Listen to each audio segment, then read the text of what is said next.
Let's jump into a rapid recap of yesterday's Celsius bankruptcy hearing, where substantial contributions were the main item on the agenda. The projected effective date remains January 31st, which would imply that this coming Tuesday will be the approximate date that prices are locked for Bitcoin and Ethereum when arranging for the amount of distribution that we'll be entitled to. The unstaking process for Ethereum is also underway. In the last month, over 153,000 Ether has been unstaked, and most of it has been sent to Coinbase. 22,000 ETH has been sent to a provider called FalconX, and over 131,000 has been sent to Coinbase. This is in preparation for distribution. Coinbase will be one of the largest providers for distributions. If you're in the United States, you can expect to receive distributions via PayPal. But if you're in any of these countries flying by the screen, you will receive a Coinbase distribution. If that's not possible, you can expect to receive US dollars. There may be some fees associated with that. As you might expect, Celsius has been buried under a deluge of customer concerns. They've received over 25,000 support tickets, and to help try to ease the load on their poor support staff, they've created an FAQ, which will be linked below. Perhaps the most eye-catching question in the FAQ is whether they support promo codes for withdrawals. No, they do not. Let's jump into the actual substantial contribution requests, which provides a mechanism for creditors that have contributed to a successful resolution of the bankruptcy process to receive compensation for their expenses. In total, the requested amount is a little over $4 million from a mix of both ad hoc committees and individual creditors. The U.S. trustee has objected to every single last one. Covering SubCon requests from smallest to largest leads us first to Daniel Frischberg, who's asking for $626, including for his deodorant, which he purchased in New York.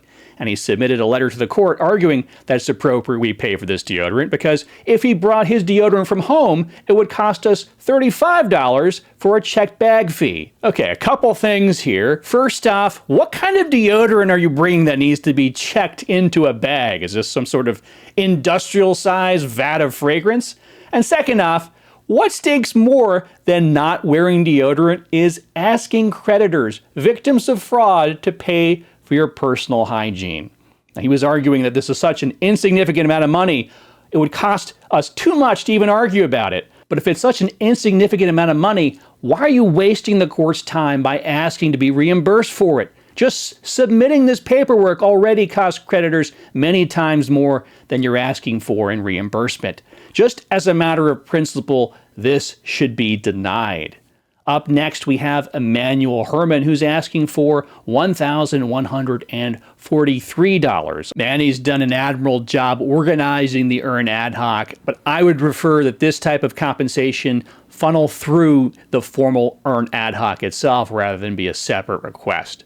Next, we have Zachary Wilds, who didn't even bother to show up for his hearing. He's asking for $36,000 for doing fuck all, so fuck off. Rebecca Gallagher, who's asking for 20 ETH, which should be north of $50,000 as of this recording. Rebecca's been put in a very difficult circumstance. As many of you may know, she has her life savings and her house sale proceeds on the Celsius platform.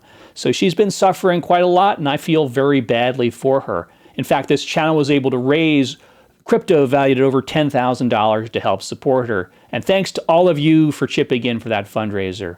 Simon was generous enough to donate about $5,000 worth of Bitcoin to Rebecca Gallagher through the Celsius fundraiser, and that was extremely generous, so thank you so much to Simon for that. But yeah, I don't see grounds for providing somebody 20 Ethereum. So I'm expecting this not to get through. Next up, we have the withhold request for $191,000. I think that this will be withheld, so sorry, Deb. Next, we have the EARN ad hoc requesting $326,000. Of all the committees, this does seem like the most likely to get granted. but we will have to wait and see. Simon Dixon requested reimbursement for $571,000 of his legal expenses, which brought out predictable pro se objections from Jason Amerson and Kathy Lau, two pro se creditors with an axe to grind. There was nobody more capable of righting the ship and getting us through bankruptcy with the least amount of damage as there was Alex Mashinsky. Now, Simon's not entirely without criticism in the sense that he, through Bank to the Future, onboarded many Celsius customers into what emerged as a giant fraud. But the notion of holding him accountable for his role in this, while exonerating Alex, and in the case of Jason Amerson, advocating for Mashinsky's reinstatement, that just shows complete levels of delusion. It seems to me that Simon dove into crisis in trying to help creditors out, trying to remedy the situation and deliver a positive outcome. Simon advocated for the stalking horse auction, which he felt would benefit creditors and still apparently does. In light of the fact that it has blown up spectacularly, ejecting the Nova Wolf people and then selecting Fahrenheit, which couldn't execute on its plan, I would say that was more of an unmitigated disaster, but the intentions were good. My issue with the ask for compensation is more to do with the fact that he has previously stated that the amount of crypto he held on Celsius, $15 million, was an insignificant amount of his net worth, and it's hard for me to square that with the notion that now asking for $500,000 on the back end is appropriate. Simon has expended a tremendous amount of time and energy to provide guidance to creditors throughout this rather horrible bankruptcy process, and that is much appreciated, but you don't really want a debt of gratitude to be repaid in cash. That does sort of cheapen the relationship. In his substantial contribution filing, he listed his personal hours would be worth $3.5 million towards this process. And to put a price tag on personal relationships, again, has a feeling of making it more transactional. So I think that was a mistake, but he has been helpful. I thank him for that, and we will see if it gets approved. Next up, we had Custody, which wanted $740,000. I don't really think that this should be approved because Custody got the sweetest deal. They got made whole. So pay your own legal bills. I like you guys, but you did not work to the benefit of everybody else. You did not help argue that other assets other than yourselves should not be owned by the estate. You took your property and left us high and dry with other claims. No fault to you. I would have probably done the same thing, but I don't think the rest of us should be paying this legal bill. Borrowers are asking for a bit over $1 million, and they're being objected to by just about everybody, including the debtors and the UCC and the U.S. trustee. With everybody objecting to it, I don't see this getting through, so that's unfortunate. Ignat Tuganov is asking for $1.4 million of expense reimbursement for his legal team headed by Jeffrey Sabin. Now, this legal team has been very involved throughout the process. Jeffrey Sabin was at court yesterday. He attended the EARN loans mediation and was at least as active as the EARN ad hoc. Racking up such a large bill as a single creditor does seem like an extraordinarily high-risk maneuver. It's a bold strategy, Cotton. Let's see if it pays off for him. Finally, I wanted to take a look at the contributions of pro se creditors in light of so many asking for substantial contribution reimbursement.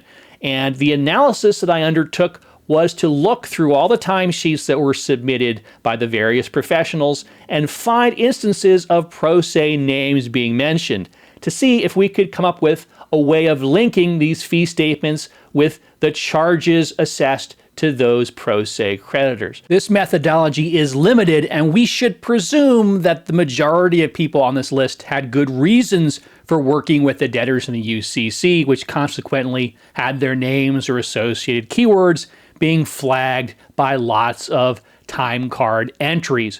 So we shouldn't read too much into this. And some people's appearances can be very misleading. For example, Tiffany Fong appeared some 26 times early last year after she published the leaked bids from the auction.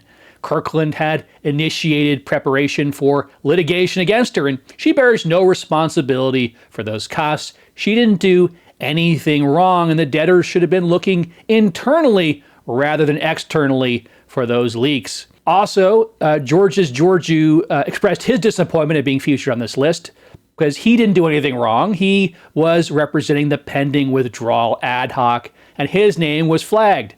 But that's just it. It's a perfectly good explanation for him appearing on the list. He didn't do anything wrong. And we have to thank the pending ad hoc for withdrawing their substantial contribution motion, thereby saving creditors some funds. Apologies to George and anybody else on this list who felt attacked by the appearance. This is merely data. Nobody necessarily did anything wrong. However, if you see substantially large charges, I think it's worthwhile asking, well, what did creditors get for these actions that are associated with the billable hours that are in turn associated with particular creditors? Without any further ado, I present you the rundown of top billables associated with individual creditors.